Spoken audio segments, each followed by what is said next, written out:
இன்னைக்கு வந்து நம்ம சூப்பரான ஸ்வீட் ரெசிபி, அதுவும் ட்ரெடிஷ்னல் ரெசிபி தான் பார்க்க போகிறோம். பச்சரிசியை வந்து பலவடைன்னு சொல்லுவாங்க. பச்சரிசியை வந்து நல்லா கழுவி அதை வந்து காய வச்சு இடிச்சிடுவாங்க. இடித்து அதுக்கப்புறம் வறுக்கணும்.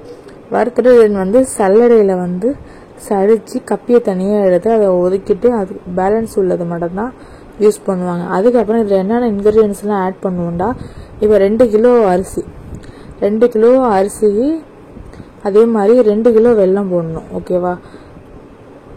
1.5 கிலோ வெல்லம் வாங்கினதுனால சீனி கொஞ்சம் எக்ஸ்ட்ராவாக ஆட் பண்ணிக்கிட்டோம். தென் அதுக்கப்புறம் வந்து இதில் சேர்க்க வேண்டியது நிலக்கல்ல இருக்குல்ல, நிலக்கல்ல வந்து தோலை ரிமூவ் பண்ணிவிட்டு புடச்சி எடுத்துக்கணும். அதுக்கப்புறம் நல்லா ஃபுல்லாக 2 தேங்காவை நல்லா சின்ன சின்னதாக நறுக்கி அதை வந்து வெறும் பேனில் வந்து நல்லா வறுத்துக்கணும். வறுத்து அதையும் தனியாக எடுத்து வச்சுக்கணும்.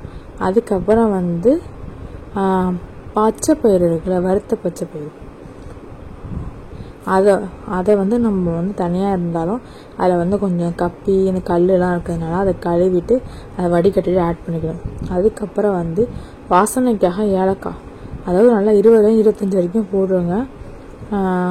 நாங்கள் 15 தான் போட்டதுனால சீனியோடு சேர்ந்து கலந்து போட்டாச்சு. ஏன்னா ஏலக்காய் தனியாக அடிக்காதில்ல, அது அதில் பார்த்தீங்களா விளையாடிக்கிட்டு இருக்கோம் சும்மா. அதையே நான் திட்டுவாங்க, எது கீழே விழுந்துருந்துச்சு ரகா கட்டி நான் இப்போ அடிச்சிருக்காங்க. தென் அதுக்கப்புறம் வந்து முக்கியமாக உப்பையும் ஆட் பண்ணிக்கங்க. உப்பை ஆட் பண்ணிக்கிட்டு அதுக்கப்புறம் வந்து வெல்லத்தை என்ன பண்ணுறோம்னா, நம்ம வந்து பாவு மாதிரி காய்ச்சி எடுத்துக்கிறோம். பாவு மாதிரி காய்ச்சி அதை நல்லா வடிகட்டி தனியாக எடுத்து வச்சாச்சு. இப்போ ட்ரை இன்க்ரீடியன்ஸ் என்ன பண்ணுறோம்னா, எல்லாத்தையும் வந்து ஒன்று கலக்க வந்து நீங்கள் மிக்ஸ் பண்ணிக்கலாம். கையும் போட்டுக்கலாம், நான் வந்து கை போடலை. அதுக்கப்புறம் வந்து வெல்லம் பாகம் வந்து சூடாக இருக்கிறதுனால தான் நம்ம கை போடாமல் ஒரு துடுப்போ இல்லை ஒரு ஆப்பையோ உங்களுக்கு எது வசதியோ அதை வச்சு கிண்டிக்கலாம். கிண்டிட்டு வந்து தண்ணி பத்தலை, அதாவது சர்க்கரை பாவில் உள்ள இது பத்தலைங்கிறதுனால அந்த சட்டியிலே கொஞ்சமாக என்ன பண்ணாங்க, தண்ணியை வந்து கொதிக்க வச்சு அதில் ஆட் பண்ணிப்பாங்க. நான் சும்மா பிடிச்சி இதை ட்ரை பண்ணி பார்க்குறேன். இன்னும் இதுக்குள்ளே வேலைலாம் நிறையா இருக்குது. தென் என்ன பண்ணணுண்டா, இதில் வந்து மிக்ஸ் பண்ண முடிஞ்சால் மிக்ஸ் பண்ணுங்கள்.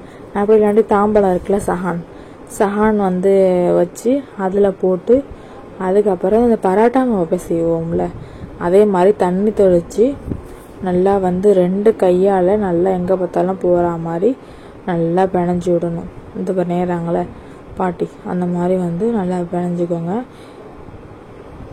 பிணைஞ்சிக்கிட்டு நமக்கு தெரியும் கையில் பிடிக்கிற அளவுக்கு. ரொம்ப ஆயிலியாக இருந்தால் வந்து தண்ணியாக இருந்தால் உடஞ்சி போயிடும்.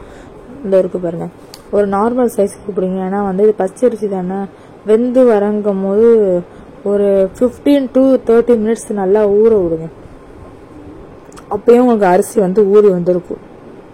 தென் இதை வந்து இட்லி சட்டியில் வச்சா எப்படி வரும், இட்லி வேவுற மாதிரி தானே வரும், அது கொஞ்சம் பெருசாக வரும்.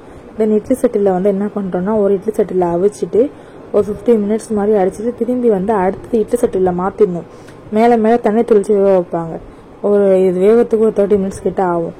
அதுக்கப்புறம் இதை ஆற வச்சிடணும். வேர்வை இல்லாமல் ஆற வச்சுட்டு தான் நல்லாயிருக்கும். இது மேக்ஸிமம் ஃப்ரிட்ஜில் வச்சா ஒன் மந்த் கிட்டே இருக்கும். நல்லா டேஸ்ட்டாக இருக்கும். ட்ரை பண்ணி பாருங்கள் எப்படி இருக்குதுன்னு பார்த்தீங்களா. ஓகேவா? இன்ஷா அல்லாஹ் துவா செய்யுங்க. நாங்களும் உங்களுக்காக துவா செய்கிறோம். அஸ்ஸலாமு அலைக்கும். தேங்க்ஸ் ஃபார் வாட்சிங்.